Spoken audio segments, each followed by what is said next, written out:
A noite pousava densa sobre a cidade, envolvendo tudo em um abraço de neon e silêncio interrompido apenas pelo ruído nervoso do luxo implacável.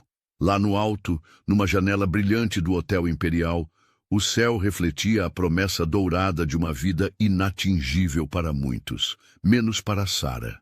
Era ali, naquela ilha de mármore e sofisticação, que seu destino se costurava, fio por fio, entre corredores intermináveis e lençóis alvos, em jornadas sem promessa de glória. Mas não havia tempo sequer para um suspiro. Logo, às primeiras linhas desta história, um incidente prometia mudar tudo. O alarme da suíte presidencial soou com um estalo inusitado, despertando a curiosidade dos que circulavam pelos bastidores e acionando a rotina apressada da manutenção. Era um chamado rotineiro para o time do serviço, mas para Sarah, que acabava de encerrar o turno, significava apenas mais um obstáculo entre ela e sua casa. No vácuo daquele susto, antes mesmo que o espectador pudesse decifrar o que acontecia, a rotina da faxineira era interrompida por um choque desconcertante. Agarrou-se ao carrinho de limpeza, mas uma avalanche de lençóis teimava em escapar de seus braços. As portas automáticas se abriram num chiado repentino, e de supetão, Sarah se viu adentrando a suíte nobre sem perceber que seria a protagonista de uma cena digna das melhores tragicomédias urbanas. Antes de revelar o que se passaria a seguir, uma voz suave, quase imperceptível, mas repleta de esperança, parecia sussurrar através do ambiente. Se você sente curiosidade por histórias como essa, que mostram como pessoas comuns podem provocar mudanças extraordinárias, inscreva-se agora no canal e acompanhe cada detalhe dessa jornada inusitada. A chamada soava como parte do próprio suspense, integrando-se naturalmente à expectativa crescente do momento. Voltando ao turbilhão da cena, o cenário era de um luxo quase opressivo. Lâmpadas embutidas iluminavam obras de arte modernas, tapetes persas amorteciam o eco dos passos e uma vista panorâmica da cidade brilhava através de cortinas translúcidas. No entanto, o silêncio foi brutalmente quebrado quando João Aguiar, empresário de reputação inabalável, surgiu do banheiro, vestindo apenas a autoconfiança de quem está acostumado a ser servido. A toalha atada à cintura não resistiu. Despencou no exato instante em que Sarah, mergulhada no trabalho, abaixava-se para apanhar o pano de chão. Segundos se espicharam como elástico. E o tempo pareceu congelar entre risos contidos, olhares constrangidos e um breve relance de humanidade crua. O episódio, mescla de vergonha, surpresa e irreverência, deu início ao desenlace de uma rotina até então imperturbável. Sarah, cheia de dignidade, buscou se recompor. As bochechas arderam, mas seus olhos não fugiram. Ela pediu desculpas sem rodeios e soltou, com uma sinceridade quase cortante, uma observação inusitada sobre o quanto o luxo, ali, era só disfarce para um vazio que ninguém preenchia sozinho. João, sem respostas prontas, mordeu o sorriso e por um lapso sentiu-se tocado de verdade. Um sentimento raro para alguém tão habituado ao superficial. Ali nascia o prenúncio de algo novo. A colisão irreparável entre dois mundos. Sarah, por trás do uniforme surrado, carregava uma história inteira feita de resiliência e sonhos nunca ditos. João, no auge do sucesso, escondia fendas invisíveis em sua fachada de concreto armado. Ia no encontro improvável, tão improvável quanto aquela madrugada entre lençóis jogados no chão, que a narrativa abre suas portas. A faxineira sai da suíte enregelada, sem saber que acabara de acionar engrenagens que mudariam para sempre o curso daquelas vidas. O clique suave das portas automáticas parecia ecoar na memória de ambos. Ali começava, sem alarde, algo extraordinário. Entre os corredores, a movimentação era constante. Hóspedes chegavam e partiam, arrastando malas reluzentes, conversando em idiomas diversos. Sarah, por sua vez, flutuava como uma sombra gentil por entre as fachadas de ostentação, com passos quase coreografados de tanto repetir aquela dança noite após noite. Mesmo invisível para boa parte da elite que hospedava, Sara era conhecida entre os outros funcionários. Seu jeito afável, olhar certeiro e disposição para ajudar escondiam cicatrizes. Havia marcas de cansaço nas mãos, calos de luta nos sonhos e um brilho teimando em resistir nos olhos. O mundo para ela era o chão do Imperial, encerado, cheiroso e ainda assim estrangeiro. Na sala de controle do hotel, Jonas, porteiro das madrugadas, observava as câmeras ansiosamente. Mais um susto na presidência? Brincou, ao ver Sara sair apressada. Eles se entendiam no olhar, dividindo confidências silenciosas sobre chefes, gorjetas e vida fora dali. De volta ao corredor, Sara cruzou com Jéssica, amiga e também faxineira, que sussurrou intrigada. Cuidado com esses ricos. Qualquer descuido jogam tudo nas nossas costas. Sara apenas sorriu, segurando as lágrimas do susto e já prevendo as novas piadas que circulariam nos bastidores. Mas o que nem ela nem as colegas podiam imaginar era que aquela noite não terminaria igual às outras. Caminhando apressada até o vestiário, Sara mal percebeu a memória que se infiltrava, quente e nítida. Viu-se novamente jovem e nervosa. No primeiro dia de trabalho, franzindo a testa ao tentar memorizar as instruções da supervisora. A mãe lhe dava um beijo carinhoso antes do turno. Filha, dignidade ninguém tira da gente. Mantenha a cabeça erguida, não importa o que aconteça. Naquele tempo, luxo era sinônimo de ameaça, um lugar onde ela temia não pertencer. Hoje, era tão familiar quanto o próprio bairro Jardim Esperança, de onde vinha a cada dia, cruzando a cidade de ônibus em ônibus, alimentando com sonhos o retorno para casa no nascer do sol. Na rotina do hotel, a divisão de classes era visível.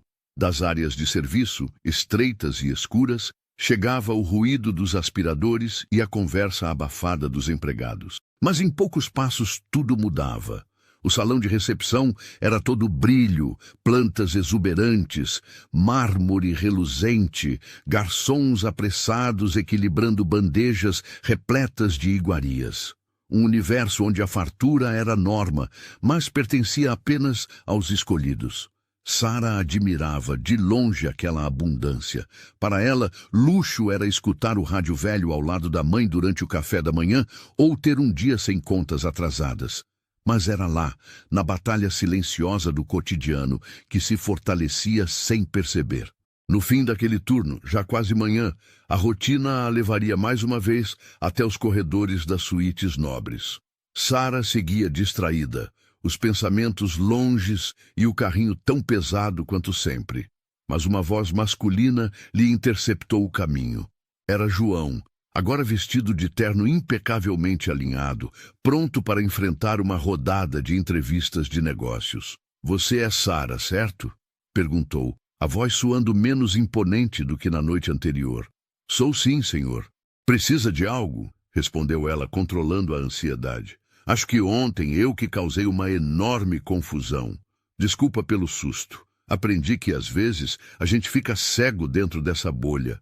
Admitiu sincero, como se tirasse peso dos ombros. Ela sorriu, surpresa. Não esperava nenhum pedido de desculpas vindo daquele universo. Mal sabia ela que o início do extraordinário estava desenhado, discreto, em cada gesto daquela manhã. João, ainda impactado pela franqueza da funcionária, lançou a ideia que mudaria tudo. Queria ouvir uma opinião sincera sobre a cultura, a logística e a alma do hotel.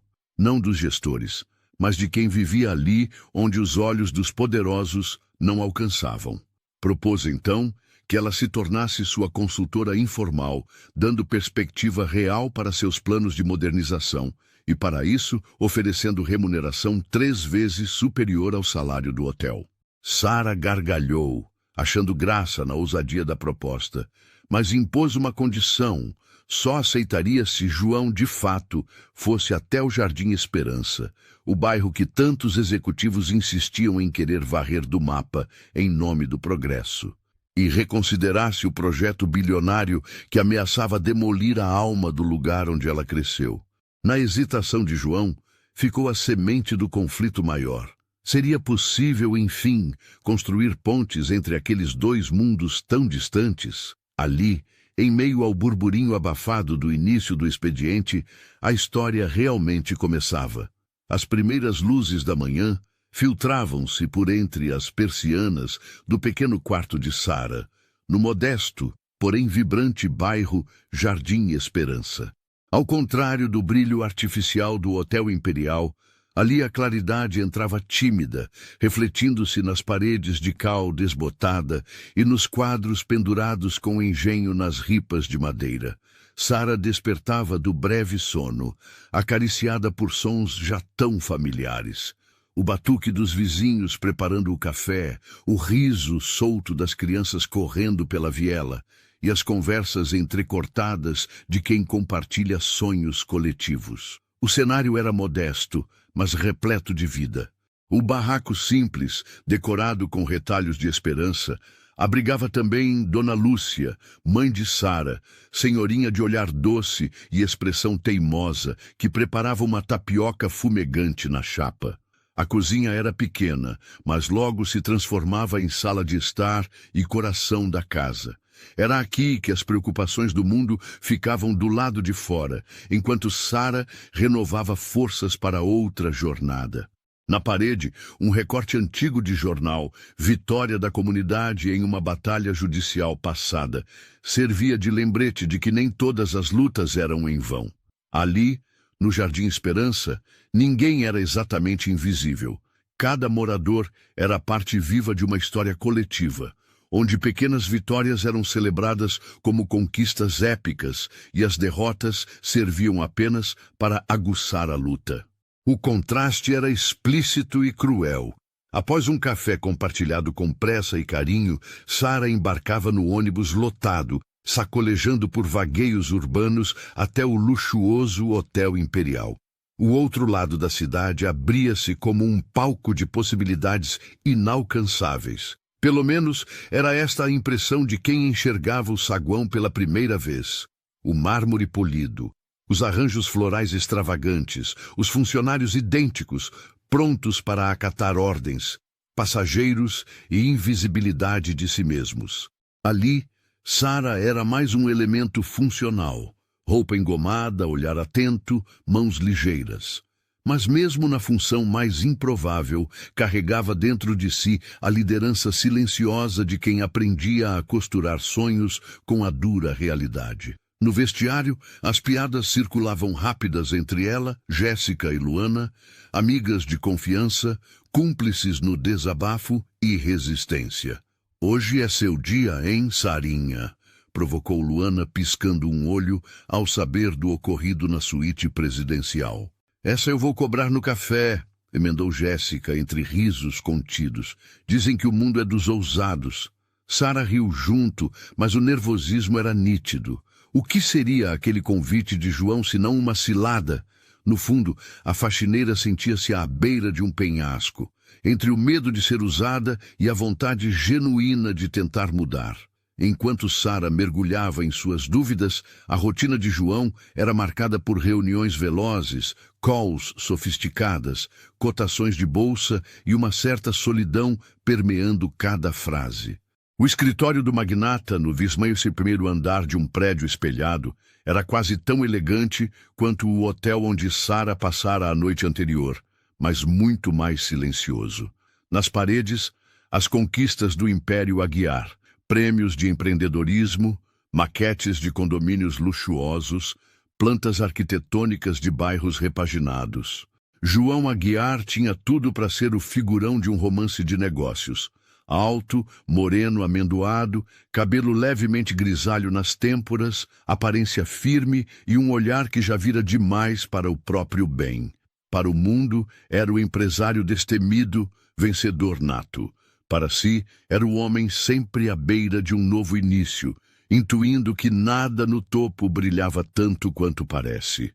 Discreto, evitava escândalos, gostava de viver no próprio ritmo, mas havia um vazio, um tédio, uma sensação de que faltava um sentido maior para tanto trabalho e conquista. Por anos, aprendeu a fechar portas, de emoções, de intimidade, de contato real com a vida além dos salões empresariais. O incidente com Sara foi um raro estalo, abrindo frestas em seu cotidiano envernizado. João apreciava a honestidade, atributo raro, especialmente quando vinha de quem não tinha nada a perder.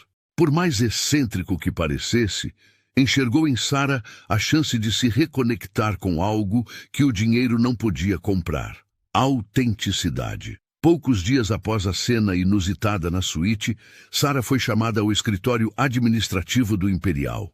O convite gerou burburinho. Funcionários especulando promoções, outros suspeitando de punições estranhas. Com o coração aos saltos, ela entrou na sala iluminada, sentindo o peso do olhar avaliador da gerente, Silvia, e o constrangimento calculado de outros supervisores. A diretoria está impressionada com seu desempenho, anunciou Silvia sem emoção, antes de abrir espaço para João entrar, impecavelmente vestido e surpreendentemente cordial. Eu gostaria de propor algo diferente, Sara.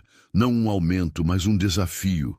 Quero alguém de verdade, alguém do front, para me ajudar a repensar o próximo grande projeto da empresa. Você teria coragem de sair do anonimato e enfrentar esse desafio comigo? Questionou ele, o tom grave, porém genuíno. Sara, temporariamente muda, olhou para os colegas sentados ao redor, todos incrédulos e, em parte, invejosos.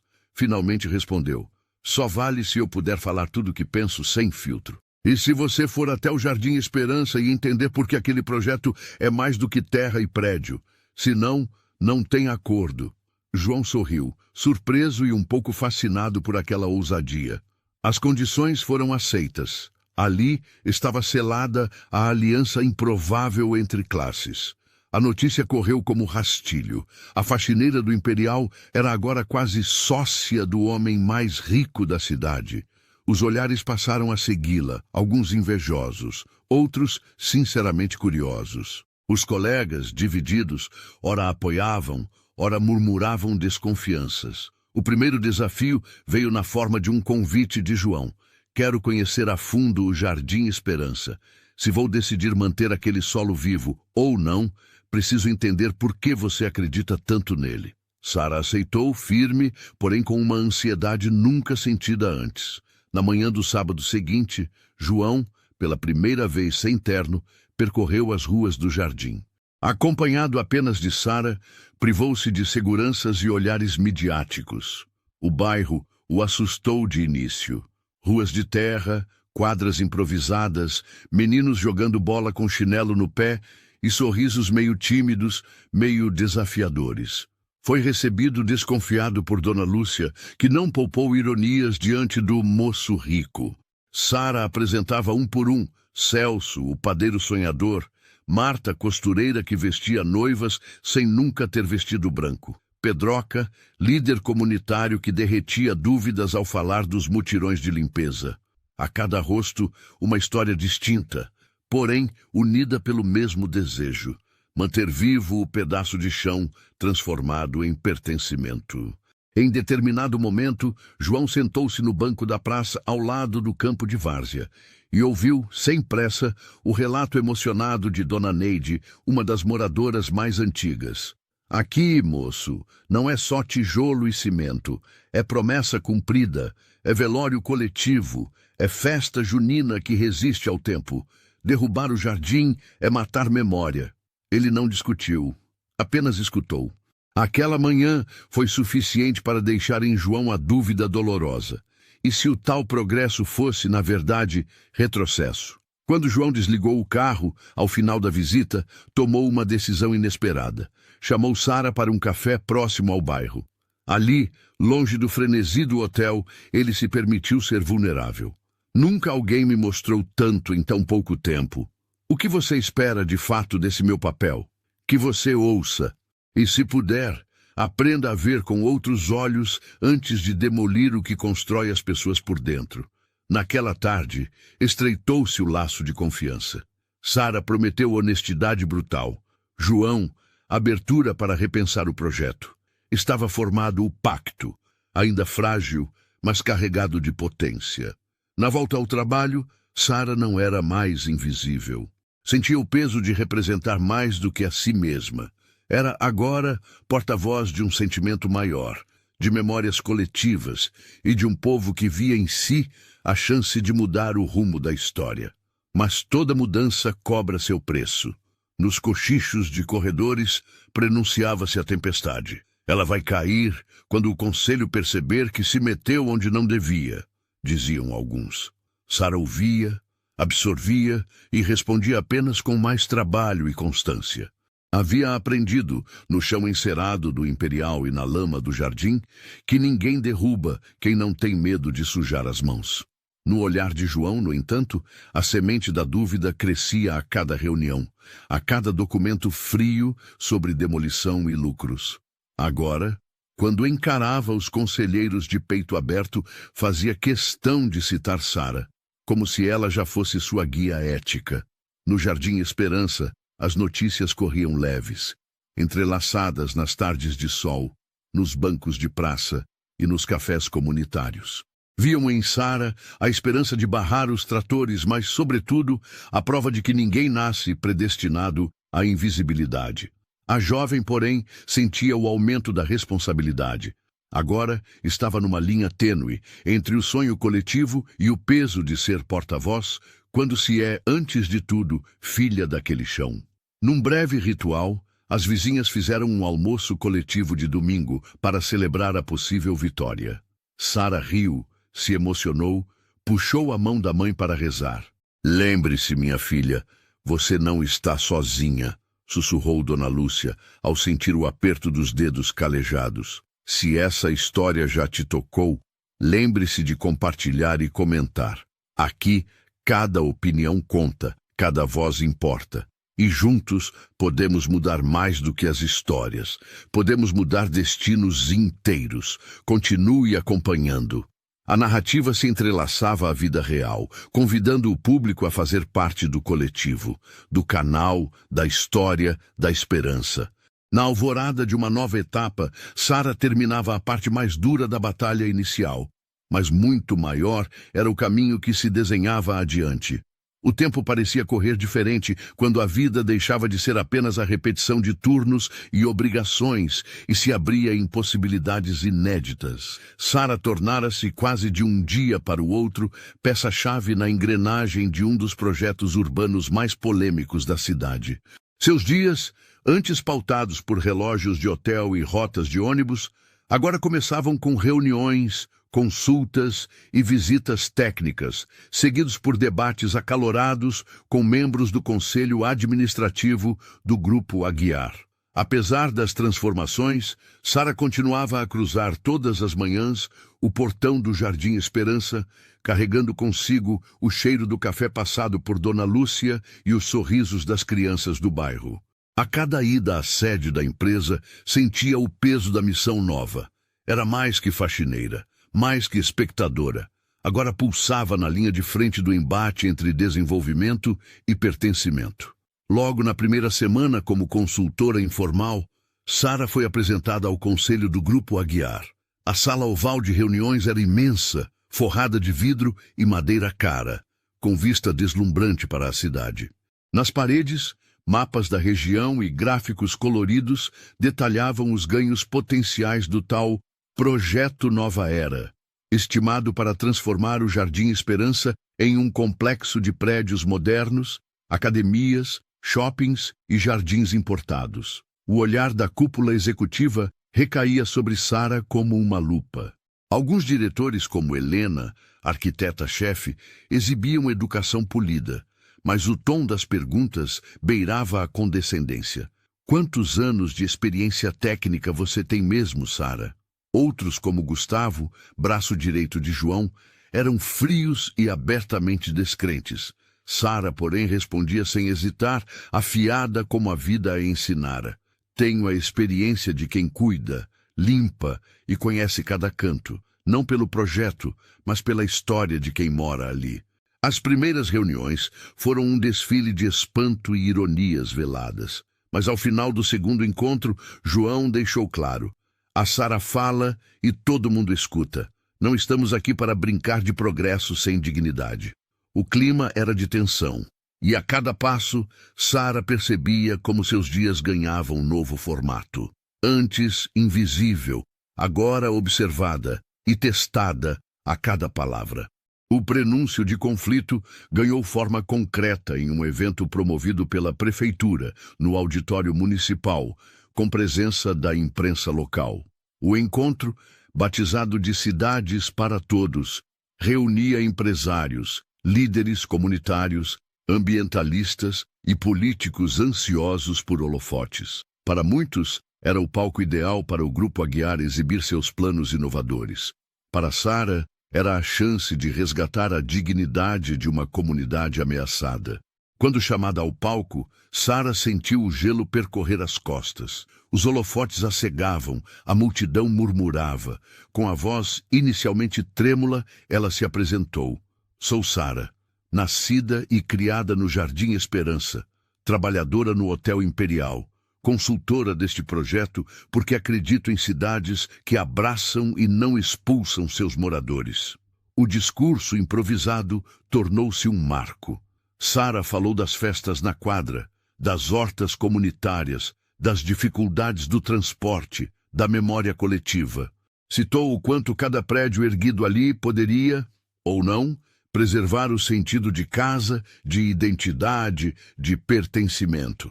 Apelou: revitalizar não é demolir, é escutar quem já resistiu tanto tempo. A fala gerou repercussão. Alguns técnicos aplaudiram a coragem. Outros, como Ricardo, concorrente histórico de João, debochavam. É bonito no discurso, mas impraticável na planilha. João, posicionado ao lado dela, manteve postura diplomática, mas os olhos denunciavam aprovação sincera pela bravura de Sara.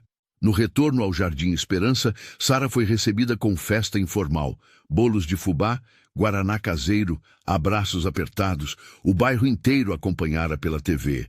Celso e o padeiro fez até um pão em formato de coração. Ali, a sensação de vitória era coletiva, mas ninguém se esquecia do risco. O conselho ainda podia optar pela demolição. No entanto, nem todos estavam satisfeitos. Na portaria do Imperial, Jéssica alertou com um aperto discreto no braço. O povo tá dizendo que você mudou, Sarinha, que vai esquecer a gente, que tá do lado do patrão agora. Sara sentiu o golpe, mas respondeu com serenidade. Se um dia eu virar as costas, pode puxar minha orelha a você mesma. Era a prova de que assumir protagonismo feria também quem desejava apenas continuar igual. Dona Lúcia, como sempre, foi porto seguro. Minha filha, quem nasce com coragem, faz barulho onde pisa. Se doer, faz parte. Mas se você não falar, ninguém mais fala pela gente. Era este alicerce que permitia que Sara seguisse, mesmo com a insídia dos corredores do hotel e do bairro. Dia após dia, Sara e João desenvolveram uma sintonia rara. No início, os encontros eram puramente profissionais, marcados por trocas ásperas e olhares atentos. Mas, gradualmente, a reserva de ambos foi dando lugar à curiosidade genuína. João admirava a ternura feroz com que Sara defendia os vizinhos, e ela, por sua vez, sentia-se desarmada diante da honestidade dele em admitir que não sabia de tudo. Em um jantar reservado com outros conselheiros, Sara percebeu que era possível encontrar humanidade até mesmo em quem, de fora, parecia alheio à dor dos outros. Entre taças de vinho e guardanapos impecáveis, ela se sentiu estrangeira. Mas João, atento, segurou sua mão sob a mesa e sussurrou com simplicidade: continue sendo você. Só isso importa. Aquele gesto, mais do que palavras, selou o início de uma parceria real. No táxi rumo ao Jardim Esperança, Sara olhou pela janela e, pela primeira vez em muito tempo, acreditou. Talvez fosse possível unir nas mesmas mãos a esperança e o concreto. À medida que o projeto avançava, o desafio já não era apenas técnico, mas emocional e ético. Sara se via pressionada por todos os lados. De um lado, moradores temendo a perda do bairro. Do outro, empresários e técnicos exigindo viabilidade e lucros. As reuniões eram guerras de argumentos. Entre todos, Helena, a arquiteta, começara a dar ouvidos sinceros à proposta de Sara. Manter parte das moradias, preservar o campo, investir em infraestrutura básica sem retirar a comunidade. Num passeio a pé pelo bairro, Helena confessou a Sara: "Nunca vi tanta força em tão pouca gente. Aqui eu já projetei muita beleza, mas nunca presenciei tanto sentido." Era o início da virada. Técnicos anticéticos tornavam-se aliados e a resistência ganhava voz estrutural.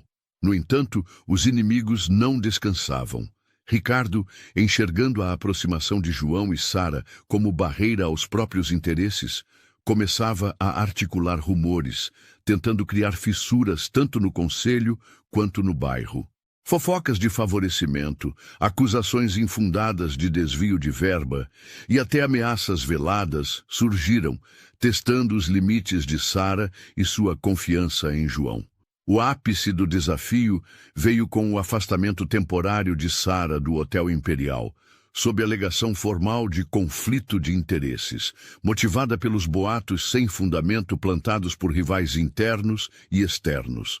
De repente, os corredores frios do hotel pareciam mais distantes do que nunca.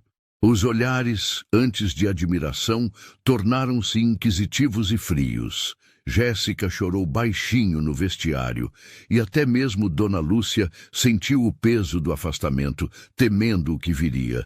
Sara, porém, não se deixou abater. "Se querem me tirar, vão ter que ouvir o jardim todo", disse a mãe, entre lágrimas e risadas. Era a faísca, sentia-se mais do que nunca responsável por transformar aquela dor em combustível. João, revoltado diante da injustiça, tomou uma decisão radical. Adquiriu, através de uma manobra financeira legal, o prédio onde moravam os pais de Sara e outros líderes comunitários, doando os imóveis às famílias, não apenas como proteção pessoal, mas como símbolo de que o projeto não seria mais instrumento de ameaça, e sim de construção coletiva. Esse gesto selou de vez a conexão entre empresário e comunidade. Sara ganhara não apenas um aliado, mas um parceiro disposto a sacrificar poder para garantir dignidade. De volta ao bairro, Sara logo percebeu que seu papel precisava ir além dos protestos. Criou assembleias abertas na quadra esportiva, ouviu as demandas dos vizinhos, abriu espaço para divergências e organizou comitês de trabalho, inspirando-se no modelo de cooperativas. Sob sua liderança, o Jardim Esperança passou a debater alternativas concretas, projetos de hortas urbanas, oficinas de arte e música, propostas para a geração sustentável de renda. Cada passo era um desafio e uma conquista. Em meio a tudo, Sara continuava sendo filha, amiga, faxineira e agora símbolo de resistência. Nunca perdeu a ternura nem a coragem, mesmo quando ouviu de Pedroca, o velho amigo: "Você agora é mais nossa do que nunca, Sarinha. Promete que não se esquece de onde veio." O olhar de Sara se perdia no horizonte do pequeno campo de várzea. Ali, sentada ao lado dos companheiros, via não apenas o bairro, mas o próprio futuro desenhado nas mãos calosas de cada um. Se no início Sara buscava apenas terminar o turno, agora entendia que a jornada era outra. Conduzira sem saber todos do jardim à beira de uma nova era. Mas, nessa travessia, sabia que o embate seria ainda mais duro. O prenúncio do clímax já se avizinhava. A noite baixava sobre o bairro, e as luzes tremeluzentes das casas iluminavam rostos esperançosos e vigilantes. Era tempo de preparação, de aquecer corações e arejar ideias. Tempos extraordinários pedem pessoas extraordinárias, mesmo que estas só queiram terminar mais um turno. Novo dia raiava no Jardim Esperança, mas não era um amanhecer comum. Havia uma energia vibrante no ar, um mix de ansiedade e empolgação. O bairro todo sabia. Aproximava-se a data da votação final do Conselho sobre o futuro do projeto. Nos becos, as conversas eram cada vez mais intensas. No mercadinho da Dona Nilda, entre sacos de feijão e pacotes de macarrão, falava-se pouco sobre o preço das coisas e muito sobre a importância daquele momento. É agora ou nunca, minha gente. Só param quando a gente disser que acabou, dizia ela, atiçando ânimos e lembranças de antigas batalhas vencidas à base de união. Do outro lado da cidade, a movimentação também era grande no grupo Aguiar. João sabia que nunca enfrentara resistência como agora. O conselho se dividia, pressionado por interesses de investidores, imprensa e principalmente pelo eco crescente das propostas populares de uma simples, porém carismática, líder comunitária. A cada reunião, as posturas se polarizavam. De um lado, o argumento do lucro. Do outro, o apelo humano, meio utópico a seus olhos acostumados ao pragmatismo. João, porém, sentia que o sonho de Sara virara também seu. Na véspera da votação, Sara buscava acalmar o coração. Passeava devagar pelas ruas do jardim, fitando cada parede pichada, cada criança correndo, cada jardim improvisado entre blocos de cimento. Eram detalhes que compunham a alma do lugar. Encontrou-se com Pedroca, velho amigo, que insistiu em sentar ao pé da mangueira antiga. Sabe, Sarinha, começou Pedroca, voz embargada. Nunca pensei que veria o bairro lutar com tanto brilho nos olhos. Tu trouxe esperança onde a gente só via concreto rachado. Foi todo mundo que trouxe, Pedroca, respondeu ela sorrindo com ternura. Eu só dei o primeiro grito. Os vizinhos passavam, cumprimentando, oferecendo doce de banana, café coado, palavras de incentivo. Sara sentia o calor dessa rede invisível de proteção. Era a diferença entre lutar sozinha e saber-se parte de algo maior. Uma cooperativa de gente de verdade que resiste por amor. À noite, foi surpreendida por uma ligação de João. Ele estava ansioso, quase titubeante. Sara, vai dar certo. Ganhamos aliados importantes, mas preciso que você esteja comigo amanhã. Não só pela técnica, mas pela coragem. E, desculpe se fui duro em alguns momentos. A verdade é que aprendi mais com você sobre o valor das raízes do que em todos os cursos de negócios. Era como se, enfim, ele admitisse. Mudar significava abrir mão de algumas certezas. Sara desligou o telefone com um sorriso, sentindo o peso e a leveza daquela jornada. Sabia que, dali para frente, não se tratava apenas do jardim, mas de todas as cidades esquecidas, de milhares de Saras pelo Brasil afora. O auditório estava lotado. Havia jornalistas, representantes de ONGs, políticos, líderes comunitários e toda a cúpula do grupo Aguiar. Na plateia, rostos conhecidos do jardim, Celso, Marta, Pedroca, Dona Neide, todos atentos, orgulhosos, prontos para enfrentar até o maior dos adversários, caso fosse necessário. A sessão começou tensa. O presidente do conselho anunciou a apresentação dos argumentos derradeiros. João falou primeiro, destacando números, dados, mas surpreendendo a todos ao abrir mão de parte dos lucros em nome de responsabilidade social e legado duradouro. Sara discursou em seguida, agora menos nervosa, mais segura de seu papel. Mesclou histórias de infância, festas juninas e brincadeiras no campinho, com dados concretos sobre preservação da identidade e o custo da expulsão de famílias. Terminou dizendo: o progresso que desaloja não é progresso, só é renovação se a velha árvore continuar dando sombra para quem plantou. Os conselheiros ouviram em silêncio. Ricardo, o eterno rival, rapidamente tentou desqualificar as propostas, apresentando gráficos alarmistas e distorcendo argumentos sobre insegurança e favelização. Mas os números de Sara, aliados ao apoio popular, começaram a virar a maré. No final, uma votação apertadíssima confirmou o resultado histórico. Projeto alterado. O Jardim Esperança seria revitalizado, mantendo casas, espaços coletivos e ampliando investimentos em infraestrutura e cultura, sob gerenciamento de uma cooperativa formada pelos próprios moradores. O bairro, enfim, conseguiria florescer em solo próprio. A vitória, porém, cobrou preço alto. Sara, mesmo ovacionada, sentia o cansaço físico e emocional. No hotel, os boatos cessaram, mas circularam olhares de respeito e até admiração. O tempo de afastamento transformara para sempre sua relação com aquele universo.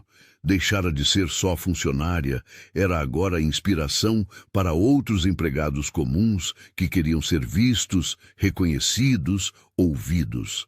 No bairro, celebrações e lágrimas se misturavam. A notícia saiu em jornais, nos telejornais de fim de noite, viralizou nas redes.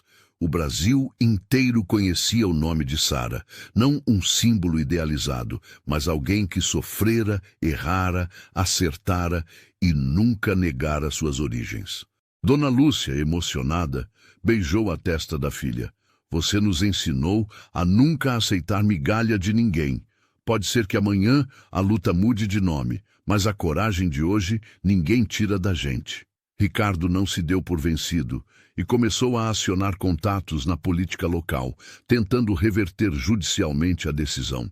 Tentou ameaçar João com denúncias infundadas e até criar obstáculos legais para a execução do projeto, apostando na morosidade dos trâmites e no desânimo dos moradores.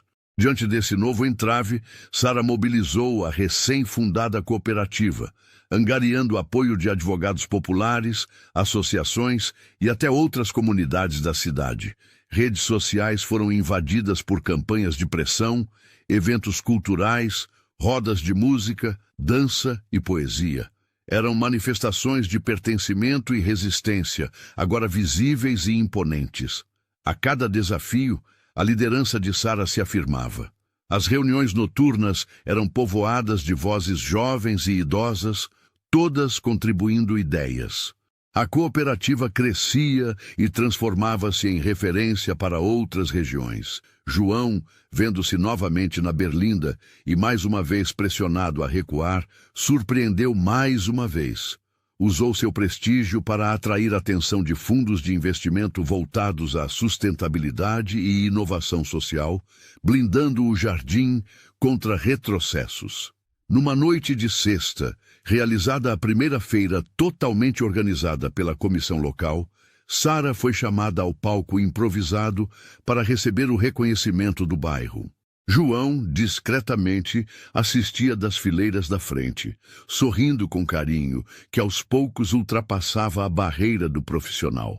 No fim do evento, sob aplausos e ao som de samba, João se aproximou, tirou uma caixinha do bolso e, quase sem acreditar, pediu Sara em casamento ali, diante de amigos e testemunhas de sua transformação pessoal. Não era um gesto apenas de paixão, mas de compromisso entre dois mundos. O bairro explodiu em alegria, risadas, cumprimentos, choros e até apupos de brincadeira. Aguiar, trata dela direito, hein? Sara chorou, riu e aceitou, mais pelo simbolismo da união de trajetórias, visões e sonhos do que pelo romantismo tradicional. Sentiu genuinamente que celebravam ali algo muito maior que um namoro. Celebravam a herança de um povo inteiro. A vitória do jardim inspirou João a fundar, com Sara, a Fundação Novos Alicerces, iniciativa social dedicada a replicar os modelos de participação popular, sustentabilidade e inclusão por toda a cidade. Sara, à frente da diretoria, agora era referência nacional.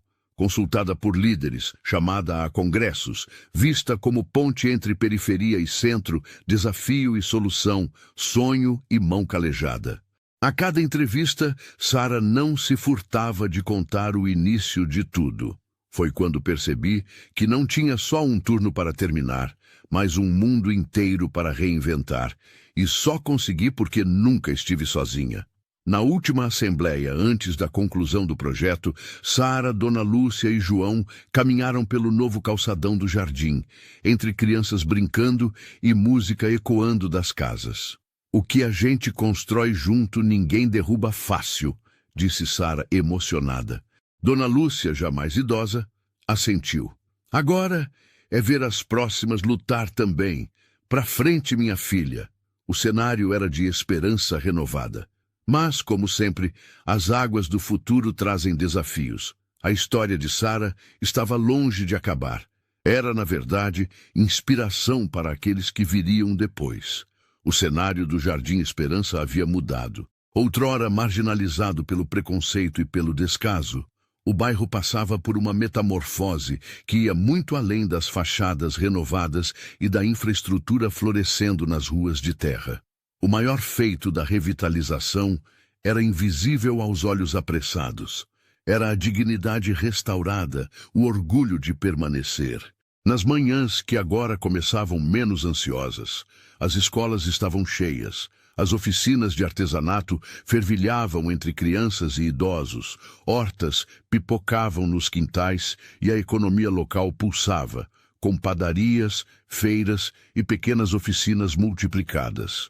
O novo centro cultural, batizado de Espaço Dona Lúcia, tornou-se símbolo de encontro e resistência, palco para eventos e debates onde moradores podiam ser ouvidos, sonhar, decidir juntos. Sara, agora diretora da Fundação Novos Alicerces, era figura pública e inspiração. Sua rotina seguia intensa. Reuniões com lideranças de outros bairros, parcerias com universidades, convites para conferências e, ocasionalmente, flashes de câmeras acompanhando seus passos. Mas, ao final de cada dia, fazia questão de percorrer as vielas do Jardim Esperança. Ali, entre cumprimentos sinceros, presentes simbólicos e histórias compartilhadas, ela alimentava a força que a mantinha autêntica, longe do deslumbramento dos tapetes vermelhos. A maior novidade do novo jardim era o sistema permanente de assembleias populares. Inovação inspirada por Sara. Num sábado ensolarado, a praça foi tomada por mesas, cadeiras e um painel improvisado. Centenas se reuniam para opinar nas decisões estruturais do bairro. Quais projetos priorizar, como dividir os recursos do fundo comunitário, quem representar o coletivo nos grupos externos. A dinâmica era simples, mas revolucionária. Crianças votavam, sugerindo festas folclóricas, adultos defendiam escolas técnicas, idosos reivindicavam praças acessíveis, cada um se fazia escutar. Sara presidia os encontros sem recorrer à liderança autoritária. Passava o microfone, promovia rodas de conversa, incentivava divergências até chegar ao consenso. Naquela tarde, Dona Marta Costureira levantou-se. Eu nunca fui ouvida nos projetos do bairro. Agora sei que minha ideia pode valer tanto quanto a do engenheiro que vem de fora. O auditório improvisado aplaudiu. Era a realização do impossível, o povo guiando o próprio destino, sem mediadores que falassem por eles. A repercussão do novo modelo logo ultrapassou as fronteiras do Jardim Esperança. Jornais, rádios e portais noticiavam a transformação, e cidades vizinhas enviavam delegações para entender a Fórmula Sara. João, agora sócio fundador da fundação, destacava sempre em entrevistas. Não há negócio mais lucrativo do que investir em gente, a Sara me ensinou. Essa fase de reconhecimento trouxe também desafios. Em bairros onde a especulação imobiliária avançava, moradores queriam repetir o modelo, mas enfrentavam barreiras políticas e econômicas. Sara tornou-se mentora desses grupos, promovendo oficinas de liderança comunitária, propondo redes solidárias e encorajando que cada território resgatasse a própria história, antes de aceitar a imposição de projetos prontos. De Brasília, vieram convites para audiências públicas. Sara, tímida ante a formalidade daquele universo, expôs as conquistas de seu bairro sem poupar críticas à burocracia e à distância entre quem decide e quem vive as consequências. Num dos discursos mais aplaudidos do Congresso Nacional, afirmou: onde falta escuta sobra conflito. Dar vez à periferia é investir no que há de mais estratégico no Brasil. O sucesso não afastou Sara da realidade, nem a blindou dos traumas passados. Seguia colecionando cicatrizes. Ainda ouvia, vez ou outra, críticas de quem torcia o nariz para a mudança, sentia o peso de decisões difíceis e, sobretudo, nunca esqueceu de onde vinha. Uma noite, ao visitar a mãe para jantar, sentou-se na cozinha e chorou de saudades da antiga simplicidade. Dona Lúcia, com a sabedoria dos que resistem, aconselhou: Filha, quem constrói junto não se perde sozinho. Leve sempre o jardim no peito, e ele nunca deixa você sumir no mundo. Sara foi até a caixa de recordações, reviveu cartas antigas, fotos de infância, lembranças das festas juninas. Lembrava de cada esforço escondido nas entrelinhas da própria história. O medo nas primeiras entrevistas, a dor dos afastamentos, o frio na barriga nos dias decisivos, a coragem de assumir o protagonismo quando tudo conspirava contra. Nessas memórias, encontrou combustível para continuar. O casamento entre Sara e João foi celebrado no próprio Jardim Esperança, sob a mangueira antiga, diante dos olhos marejados de boa parte da cidade. Não havia luxo convencional, mas o charme das fitas coloridas e das mesas montadas por amigos e vizinhos. O vestido foi feito por Dona Marta, as flores colhidas por crianças que cresceram junto de Sara. Os convidados eram tão diversos quanto o Brasil real. Líderes comunitários ao lado de empresários, professores de samba com advogados, antigos colegas de hotel com ativistas urbanos. O discurso dos noivos não poderia ser diferente. João falou dos caminhos tortos que a vida ofereceu. Acreditava que riqueza era conquista e entendi que riqueza é gente, é saber escutar, é não desistir quando tudo parece impossível. Sara, por sua vez, representando o sentimento coletivo, declarou: O jardim me fez crescer, me forçou a lutar. João me ensinou que até quem constrói cidades pode aprender a reconstruir o próprio olhar. A festa atravessou a noite, mesclando samba, forró e sorrisos largos. Ao final, Celso, agora próspero padeiro, puxou um canto coletivo. A nossa luta não é só por um bairro, mas pelo direito de ficar, resistir, florescer. Em resposta, risos, abraços e lágrimas, happy. A certeza de que nasceram dali mudanças irreversíveis. A lua crescente, derramando prata sobre o Jardim Esperança renovado, era testemunha de uma comunidade que, unida, desafiou a ordem do mundo a partir da coragem de uma faxineira. Sara sentia, enfim, que encerrava um ciclo não como heroína isolada, mas como ponta de lança de uma rede, de um povo, de uma utopia possível. Na Fundação Novos Alicerces já se falava em projetos para outras periferias, trocas de experiências, intercâmbios culturais, blindagens legais contra a ganância. Sara era chamada para orientar, inspirar, preparar a próxima geração, mas nunca perdeu a simplicidade do sorriso, a vontade de ouvir um a um, o respeito pelos silêncios. Numa das últimas reuniões daquele ciclo, Sara pediu a palavra. Um bairro sem voz é um bairro fadado ao esquecimento. Nós somos hoje mais do que referência, somos farol. Cabe a cada um de nós manter essa luz acesa, não importa o que venha. As palmas foram longas, emocionadas, embrulhadas na memória dos que nunca foram ouvidos e agora conduziam os destinos da própria terra. O tempo avançou e o Jardim Esperança sorriu para o novo. Com a fundação consolidada, o bairro tornou-se referência não só para outras periferias, mas para cidades inteiras que buscavam modelos reais de inclusão, sustentabilidade e respeito às raízes. Sara dividia seus dias entre a direção da Fundação Novos Alicerces, visitas a projetos nacionais e o prazer cada vez mais raro de simplesmente caminhar por sua rua, conversar com crianças, ouvir velhos amigos, investir em pequenas rotinas. O cenário era de transformação.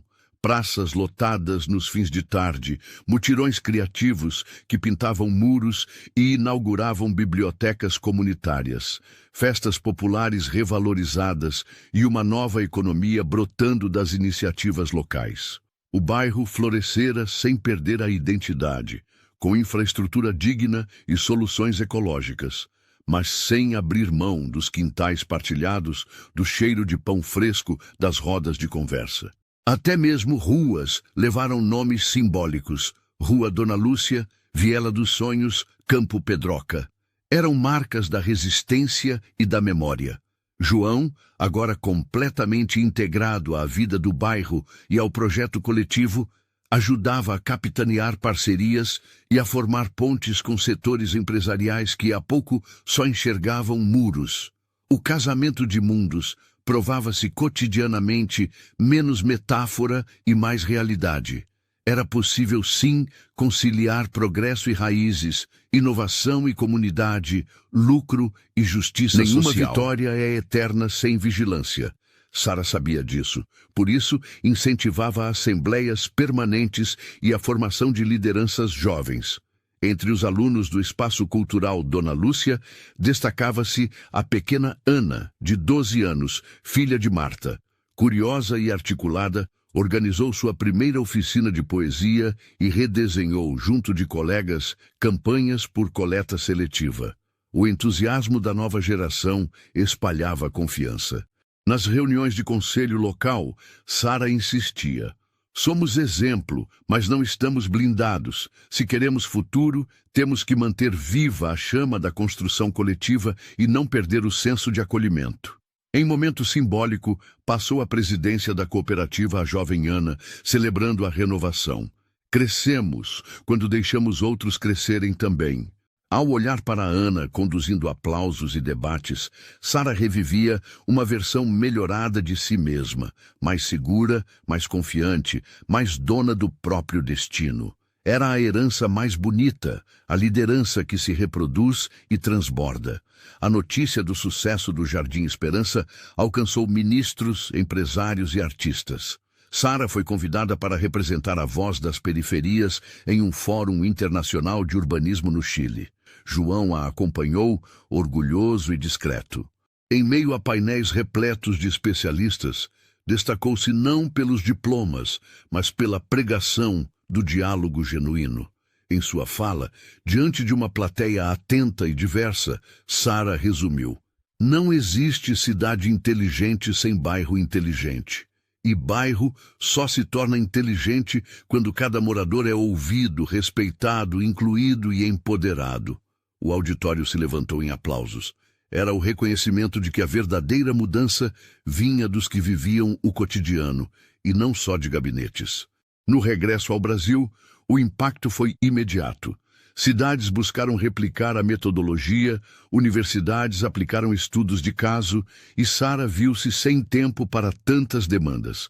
Ainda assim, jamais descuidava do essencial: manter o Jardim Esperança vivo como laboratório de possibilidades e porto seguro para quem chegava, duvidando se era possível sonhar.